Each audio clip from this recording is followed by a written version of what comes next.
What's going on, YouTube? I'm One Any Dude. Welcome back to my shop.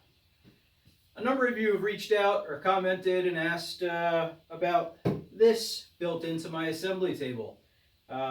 First off, I have to commend you for being very perceptive. And what this is actually is a dust filtration system that I built using some parts that I got for free, and then some other parts that I've already paid for and gotten my use out of them in other places. So let me walk you through the details of what exactly this is and how I went about building it. To start off, it's a... To start off, the blower is actually from an old furnace. I got it for free and tore out the blower motor and popped that in here. I'll show you a side view real quick. So all I did was I cut out the hole for where the airflow is going to go through and mounted this in here. Screwed it in, and it more or less sits on the bottom, and gravity holds it in place. But it is secured down because you don't want this thing floating around loose. Then what I did was I went ahead and siliconed all my gaps, any joints that I had, and wired it up. I'll walk you through the wiring shortly, but essentially what I did, these are just your regular furnace filters. I built this opening to the size of the furnace filters that I use in my house for my furnace, so that way once they're done doing their job filtering the air for our home and for our well-being, I retire them for a new life over here. And it's just a friction fit. It does well holding in. You can see I just left a little bit of a lip there to support it. And these do very well. I also have one placed on the other side, doubling my surface area of filtration. And then on the back side is just some plywood. The way that I have this wired up is actually with an on and off switch, and then I have a low, a medium, and a high. And let me show you real quick in a diagram how I wired that up exactly. Alright, so I drew up a quick diagram for you to explain how I wired this up. And before I do explain this, I just want to preface this by saying I'm not an electrician. I'm not responsible for anything that you guys do. Please practice electrical safety. Electricity is no joke, and if you're not comfortable with working with electricity, you really should reach out to an electrician and have them do it or look over your work. So moving on. What I have is, this is power coming from the outlet or the plug, and I have it wired into a single pole switch, so it can be off or it could be on. And the way that I have this wired up is, this is a three-way switch and this is a three-way switch. So you have a common, which is where the power from the first switch goes into, and for the upper contact, that is connected to the low wire. For my particular blower, red is low, yellow is medium low, blue is medium high, and black is high. Black isn't connected to anything because I don't need that much air movement.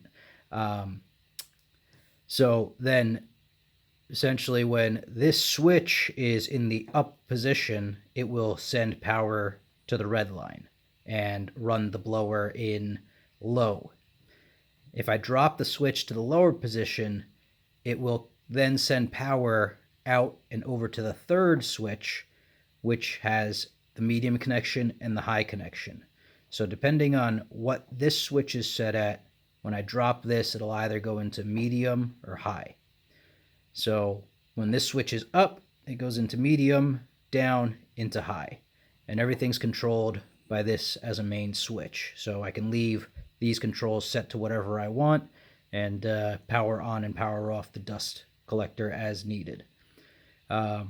Also, what I don't have depicted is ground wires and the neutral running into the blower motor. But that should be pretty self-explanatory. I will say my shop is only maybe 15 by 20 feet at most, probably a lot less actually.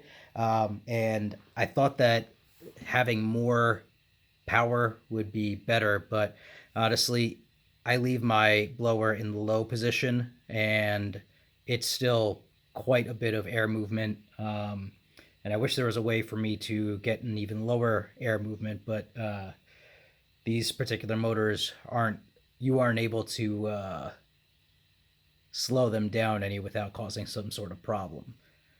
On the front, you can see the way that I get power to this is just a regular cable or a wire, corded wire that goes in and connects into the switches like I showed you, and there's a squirrel cage fan. If you are going to do this, I would suggest putting a cover on here, just so you don't accidentally drop something in there and have it get stuck in the squirrel cage itself. That would not be good. So the way this works, whenever I need to use it or run it, come over, plug in my extension, and then flip it on.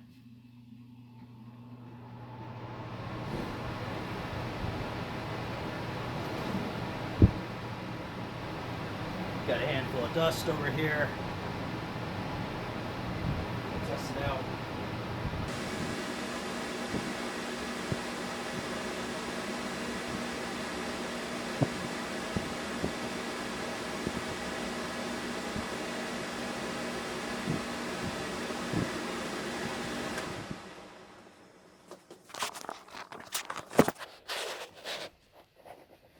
Now, I don't know if you saw that on camera, but I figured I'd show you.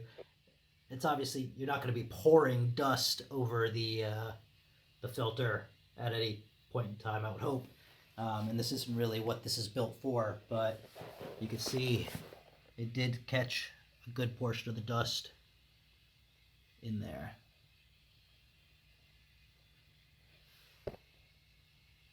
So yeah, like I was saying, this isn't meant to collect large amounts of dust, but it is meant and built to clean the air of all the fine particulate, which I think it does a great job of. When I have it running, even while I'm sanding, I don't get buildup of dust over all my surfaces, and it works out great for that. If I was to do this over again, probably find a smaller motor, one that I could probably meter down and not have so much airflow blowing through at the lowest setting. That about wraps it up. I hope you got something out of this, and go ahead and build. If you're looking to build one of these, go out there and reach out to one of your HVAC companies that are local. They're tearing out furnaces usually daily, if not weekly, and I'm sure they'd be more than happy to unload an old furnace onto you, probably for free of charge. Great way to get yourself kick-started or jump-started in a little bit of dust collection or air filtering. Anyways, as always, appreciate you sticking out to the end. Do as you do on YouTube, like, comment, subscribe, hit that bell notification, and till next time, I'm One Handy Dude. Have a good one. It's me again. I realized after shooting my video that I never really demonstrated the low, medium, and high. I tried recording it on camera, but it's kind of hard to discern between 3 levels, but I'll give it a shot anyways and see if you guys can pick up on it. So that's low.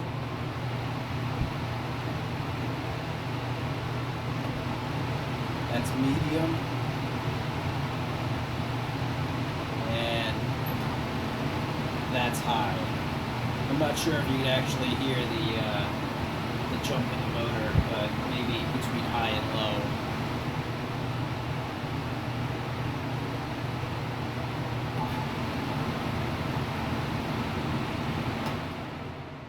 Alright, well, I hope you guys can see the difference.